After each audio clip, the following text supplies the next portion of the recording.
Hi friends, మీరు కూడా ఈ ఛానల్ని సబ్స్క్రైబ్ చేసుకోకుంటే వీడియో కింద red colour subscribe button click చేసి సబ్స్క్రైబ్ చేసుకోండి. సబ్స్క్రైబ్ చేసుకుంటే సరిపోదు, అలాగే పక్కన బెల్ ఐకాన్ కూడా ట్యాప్ చేయండి. దీని ద్వారా నేను అప్డేట్ చేసే ప్రతి వీడియోను మీరు మొబైల్ నోటిఫికేషన్ ద్వారా పొందవచ్చు. Hi friends, welcome to everyone. మరి ఈ వీడియోలో నేనేం చెప్పబోతున్నానంటే, మనకు నిన్న టెట్ ఎగ్జామ్ జరిగిందా, ఆ ఎగ్జామ్ సంబంధించి సైకాలజీలో కొన్ని బిట్స్ అనేది మీకు శాంపుల్గా చెప్పబోతున్నాను. కాబట్టి మీరు వీటిని నేర్చుకుంటే మీకు ఎగ్జామ్లో ఉపయోగపడే అవకాశం ఉంది. కాబట్టి మీరు కూడా ఇంతవరకు నా ఛానల్ సబ్స్క్రైబ్ చేసుకుంటే వెంటనే సబ్స్క్రైబ్ చేసుకోండి ఇలాంటి వీడియోస్ కోసం. ఓకేనా ఫ్రెండ్స్?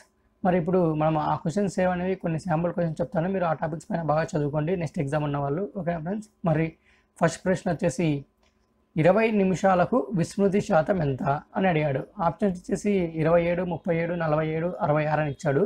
అది మీరు ఈ టాపిక్ విస్మృతి మీద బాగా ఇచ్చాడు 2-3 బిట్స్. మీరు ఈ టాపిక్ మీద చదవండి, స్మృతి మీద. Okay friends? నెక్స్ట్, ఒక వ్యక్తి తను కలెక్టర్ కావాలనుకున్నాడు కానీ కాలేకపోయినప్పుడు తన స్నేహితుడు కలెక్టర్ అయితే తను సంతోషించడం, ఇది ఏ రక్షక తంత్రం అని ఇచ్చాడు.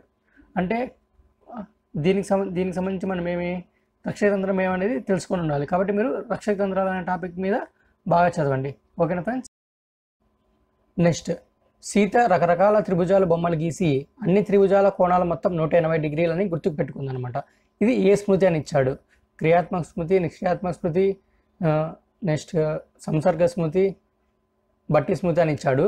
మీరు అంటే ఈ స్మృతి నేర్చుకుంటే మనకి ఈ బుట్టు కూడా వస్తుంది అనమాట. కాబట్టి స్మృతి మీద బాగా కాన్సన్ట్రేట్ చేయండి. ఓకేనా ఫ్రెండ్స్? నెక్స్ట్, మొదట పదాలు నేర్చుకున్నాడు, తర్వాత వాక్యాలు నేర్చుకున్నాడు. ఇది ఏ వికాస సూత్రం అని ఇచ్చాడు. అంటే ఈ వాక్యం అనేది వికాస సూత్రంలో దేనికి సూచిస్తుందని ఇచ్చాడు. అవిచ్ఛిన్నంగా సాగుతుంది, క్రమంగా సాగుతుంది, పరస్పర సంబంధాల మధ్య సాగుతుంది, ఈ విధంగా ఇచ్చాడనమాట.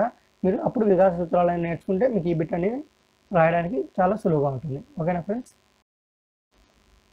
నెక్స్ట్ వచ్చేసి కౌన్సిలర్కు ప్రాధాన్యం ఇచ్చే మంత్రణం ఏదని అడిగాడు. నిర్దేశక మంత్రం, అనిర్దేశక మంత్రణం, ఈ విధంగా ఇచ్చాడనమాట. మనము ఇప్పుడు మంత్రణం అనే టాపిక్ మీద చదివితే మనము ఈ బిట్ అనేది రాయడానికి చాలా అవకాశం ఉంటుంది. ఓకేనా ఫ్రెండ్స్?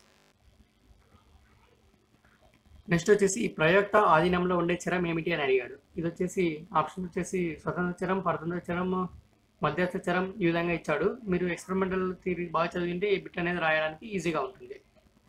నెక్స్ట్, గతంలో నేర్చుకున్నది ప్రస్తుతం నేర్చుకున్న దానికి ఆటంకం ఏర్పరిస్తే, ఇది కూడా స్మృతి మీద బిట్ ఫ్రెండ్స్. కాబట్టి స్మృతి టాపిక్ బాగా చదవండి. ఏమేమి ఆప్షన్ ఇచ్చాడంటే దమనం, పురోగమన అవరోధం, తిరోగమన అవరోధం, అపసామాన్య స్మృతి అని ఇచ్చాడు. దీనికి ఆన్సర్ వచ్చేసి పురోగమన అవరోధం. ఫ్రెండ్స్, మీరు ఈ విధంగా స్మృతి బాగా చదవండి. స్మృతి మీద 3-4 బిట్స్ వచ్చి రావడానికి అవకాశం ఉంది ఫ్రెండ్స్. ఓకేనా? నెక్స్ట్, ఒక విద్యార్థి ఇంట్లో ఉండడం ఇష్టం లేదు, అలాగే పాఠశాలకు వెళ్ళడం ఇష్టం లేదు. ఇది ఏ ఉపగమం అని ఇచ్చాడు. ఇది ఉపగమాల మీద టాపిక్ ఫ్రెండ్స్. పరిహార దీనికి ఆన్సర్ వచ్చేసి 2 ఇష్టం లేదు. కాబట్టి ఈ విధంగా ఉపగమాల మీద కూడా మీరు ఒక బిట్ రావడానికి అవకాశం ఉంది, అది కూడా చూసుకోండి. నెక్స్ట్, హార్మోన్ నేర్చుకున్న వ్యక్తి పియానో నేర్చుకోవడం, ఇది ఏ అభ్యాసం బదలాయింపు ఇచ్చాడు. ఇది అభ్యాసం బదలాయింపు సంబంధించింది. Positive, negative, zero transfer learning ఉన్నాయి కదా, దానికి సంబంధించి. మీరు అభ్యాసన బదలాయింపు చాలా చిన్న టాపిక్, మీరు చూస్తుంటే ఒక బాగా గ్యారంటీ వస్తుంది ఫ్రెండ్స్. బాగా చదువుకోండి దీని మీద. ఓకేనా ఫ్రెండ్స్? మరి నెక్స్ట్ చూద్దాము. ఎడ్గార్డ్ డేల్ అనుభవ శంకులో మూర్త అనుభవం కలిగించే అతి ముఖ్య అంశం. ఇది ఎడ్గార్డ్ డేల్ శంకు నుంచి ఇచ్చాడు. ఇది కొద్దిగా దీని మీద ఇంకా మధ్యాహ్నం చాలా వచ్చాయి ఫ్రెండ్స్, 2-3 బిట్స్. మీరు దీన్ని బాగా చూసుకోండి. మార్నింగ్, ఆఫ్టర్నూన్ సెషన్లో కలిపి 2-3 బిట్స్ వచ్చాయి. మీరు దీన్ని డీప్గా చదవండి కొద్దిగా. Okay friends? నెక్స్ట్, ఉపాధ్యాయుడు కొడతాడని భయం ఉన్న వ్యక్తి ఏ ఉపాధ్యాయుడిని చూసినా కొడతాడు అని భయం ఏర్పరచుకోవడం. ఇది వచ్చేసి పావలో థియరీకి సంబంధించి సామాన్యకర్మ, విచక్షణ, వివేచన, ఈ విధంగా వచ్చింది. కాబట్టి మీరు పావలో థియరీ కొద్దిగా బాగా చూసుకోండి, దాని మీద ఒక బిట్ వచ్చింది ఈ విధంగా. ఓకేనా ఫ్రెండ్స్? మరి నెక్స్ట్ చూడండి 12వ క్వశ్చన్. మూర్తిమత్వాన్ని అంచనా వేసే ప్రక్షేపణ పరీక్ష. ఇది ప్రక్షేపణ పరీక్షల మీద అడిగాడు. మీరు ఇది కూడా చూసుకోండి. నెక్స్ట్, చైల్డ్ రైట్స్ డే, బాలల హక్కుల దినోత్సవం ఎప్పుడు అని అడిగాడు. మీరు బాలల హక్కుల దినోత్సవం అనేది బాగా నేర్చుకున్నట్టయితే మీరు ఇది రాయడానికి అవకాశం ఉంటుంది. బాలల హక్కులు ఉన్నాయి కదా 4, అవి కూడా చూసుకోండి. ప్లస్ ఇది కూడా చూసుకోండి. నవంబర్ 20, అక్టోబర్ 20, నవంబర్ 14, అక్టోబర్ 14 ఇచ్చాడు ఆప్షన్స్. ఆన్సర్ వచ్చేసి నవంబర్ 20 ఫ్రెండ్స్. ఓకేనా?